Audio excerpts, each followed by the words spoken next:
Before this story begins, take 1 second and hit subscribe. Seriously. Because the stories I share here aren't just drama, they're the quiet, uncomfortable truths we don't usually say out loud. The kind that sit with you long after the screen goes dark. If you like slow burn, emotional, real-life stories that make you think, you're in the right place. Now, let me tell you about the night I opened my door and accidentally opened something in my marriage that I could never close again. At exactly 11:42 p.m., my husband looked up from the kitchen table, met my eyes and said, "Okay, invite her." That was it. 2 words. Calm. Steady. Final. But they hit me harder than shouting ever could. Because in that moment, something inside me dropped. Not relief. Not happiness. Something closer to falling. Like missing the last step in the dark. I didn't smile. Didn't thank him. Didn't move at all. I just nodded. Because if my face shifted even a little, he would have seen it. The fear. The truth I didn't want him to notice. I hadn't actually wanted him to say yes. I'd expected resistance. Questions. Maybe even a flat-out no. A no would have been safe. A no would have protected us. But consent? Quiet, thoughtful, trusting consent? That was terrifying. Because now whatever happened next would be my fault. The idea hadn't come out of nowhere. It started weeks earlier. One of those sleepless nights where the world feels too still. My husband was already asleep beside me, breathing slow, deep, predictable. The kind of breathing that means everything is stable, secure, safe. Our life had become like that. Safe. Too safe. Same dinners. Same shows. Same conversations. Same gentle kisses before bed. Nothing wrong. Nothing broken. But nothing alive either. And that's when my phone lit up. A message from my sister. Just 1 sentence. No emojis. No explanation. I don't feel like I belong anywhere anymore. That line sat on the screen like a bruise. Dark. Tender. Impossible to ignore. I reread it over and over. Waiting for more. Nothing came. Just that lonely sentence hanging in the dark. My little sister.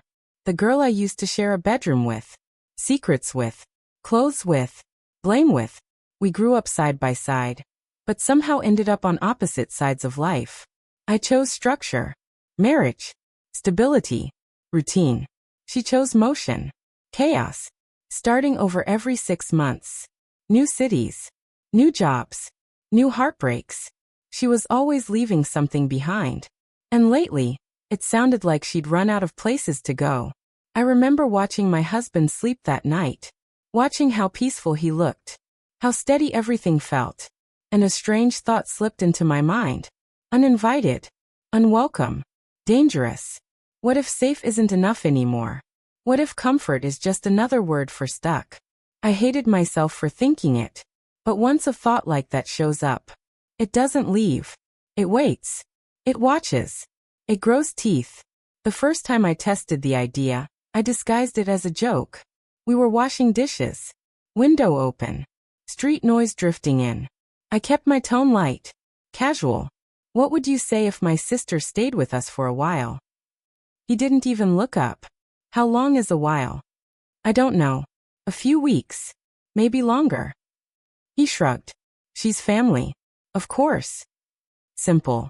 Easy. Normal. But my chest tightened. Because that wasn't what I was really asking. Not really. 3 nights later, I stopped pretending. Same kitchen.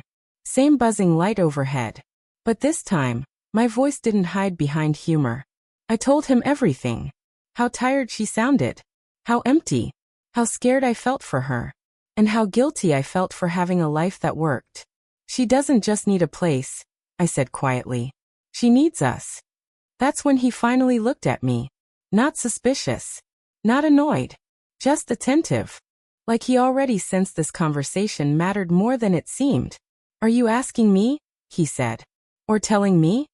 My mouth opened. Nothing came out. Because I didn't know. I didn't know if I wanted permission. Or forgiveness. The silence stretched. My heart pounded so loudly I was sure he could hear it. Part of me begged him to say no. To be the practical one. The responsible one. to protect our quiet little life. But instead, he asked the one question that still echoes in my head. Will this change things? I swallowed. Yes. And will it hurt us? I hesitated, because lying would have been easier. But wrong. I don't know. He studied me for a long time. Then finally, softly, honestly, okay, invite her. And just like that, the future cracked open. I texted her 5 minutes later. You can stay with us as long as you need. 3 dots appeared instantly, disappeared, came back. Finally, are you sure? My thumb hovered over the screen. Across the room, my husband watched me like he already knew this wasn't just a visit. Yes, I typed. And that was the moment everything quietly began to fall apart. I didn't sleep that night. Not from excitement. From instinct. The same instinct animals probably feel before a storm. Like the air pressure had changed and only I noticed. Because deep down, I knew something awful. Something honest. I hadn't just invited my sister into our home.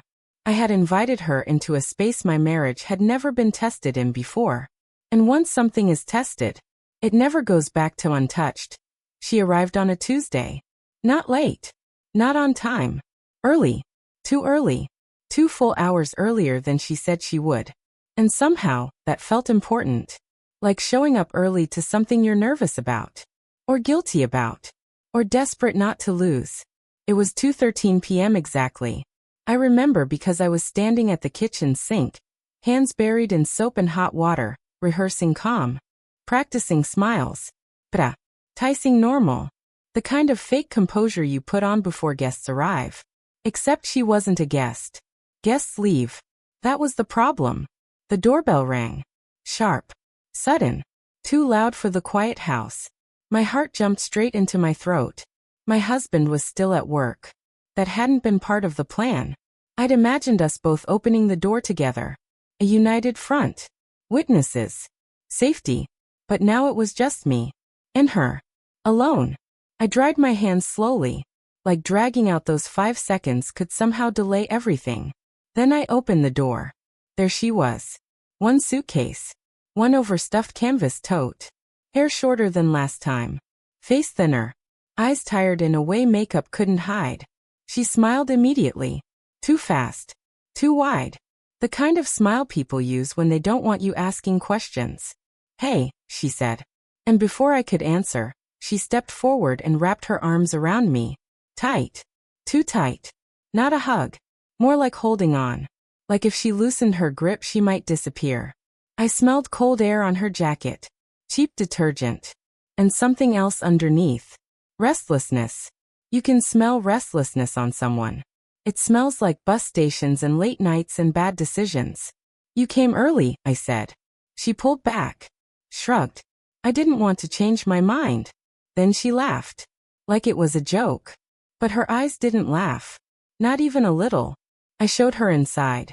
And suddenly my house didn't feel like mine anymore. It felt staged. Like everything was too neat. Too intentional. Like she could see right through the life I'd built. The framed photos. The folded blankets. The matching furniture. Proof that I had stayed somewhere long enough to decorate it. She looked around slowly, taking everything in. You've done well, she said quietly. And I couldn't tell if it was admiration or disbelief. The guest room had always really been an office. Because nobody ever stayed long enough to need a bed. Funny how life prepares you for things you don't realize are coming. We'd set it up the night before. Fresh sheets. New pillow. Space in the closet. She dropped her suitcase on the floor and sat on the mattress like she'd just run a marathon. Then she exhaled. Long. Heavy. Like she'd been holding her breath for months. This is nice, she said. Nice. Not warm. Not homey. Not safe. Just nice. Temporary. I made coffee. Something to do with my hands. Something normal. We sat at the kitchen table like strangers pretending to be polite. Traffic. Weather. Her drive. My work. Small talk piled up between us like cardboard boxes. Stacked.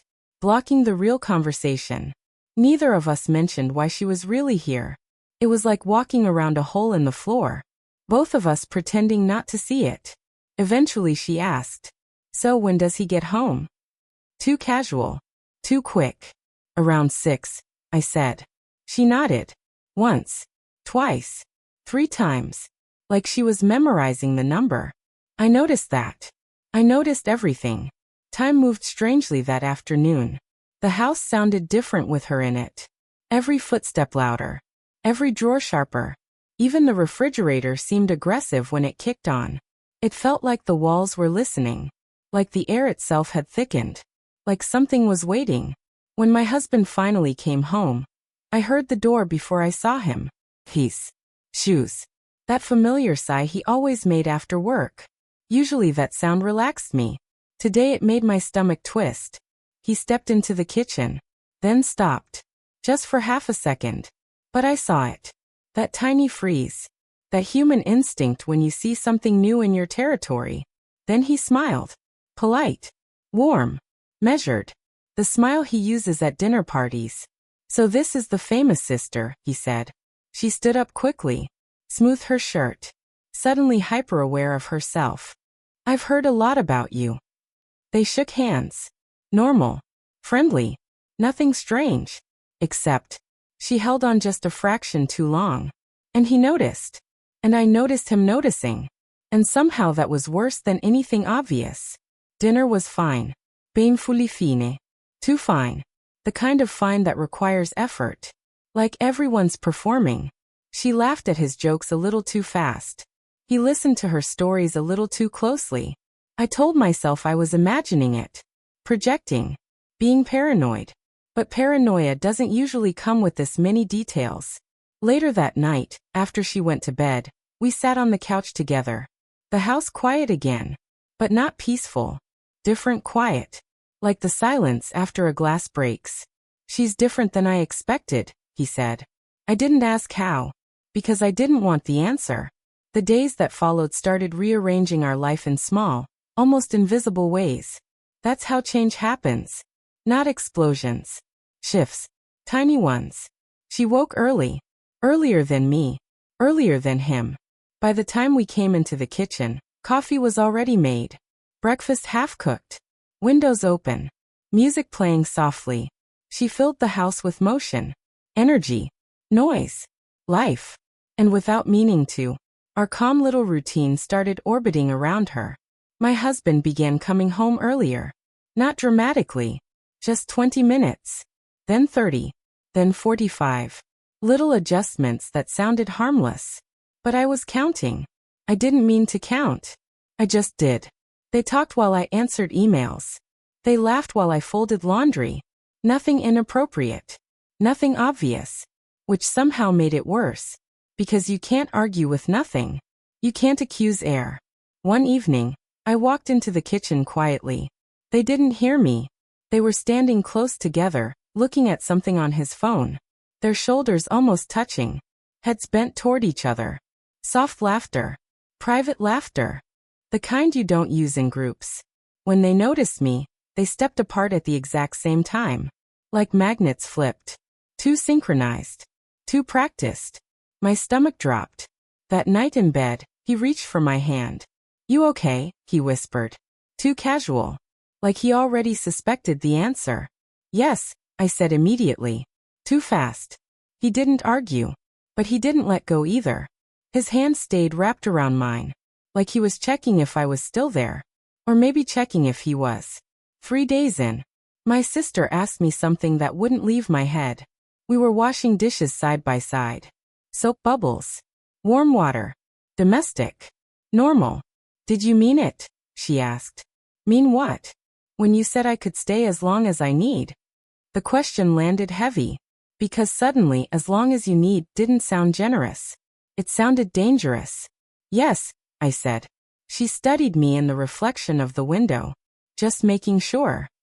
Just making sure. Like she was testing the boundaries. Like she was measuring how far she could go. That night, I caught my reflection in the dark glass. And for a second, I didn't recognize myself. I looked like someone standing too close to the edge of something tall. Someone who might jump. Or fall.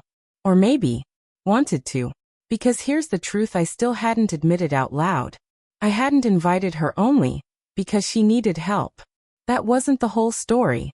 Some small, reckless part of me wanted disruption, wanted something to shake our perfectly stable life, wanted proof that we weren't just comfortable roommates playing house. I wanted to feel something, anything, even if it hurt. And now, the house felt like it was holding its breath, like the first crack had already formed. We just hadn't heard it yet.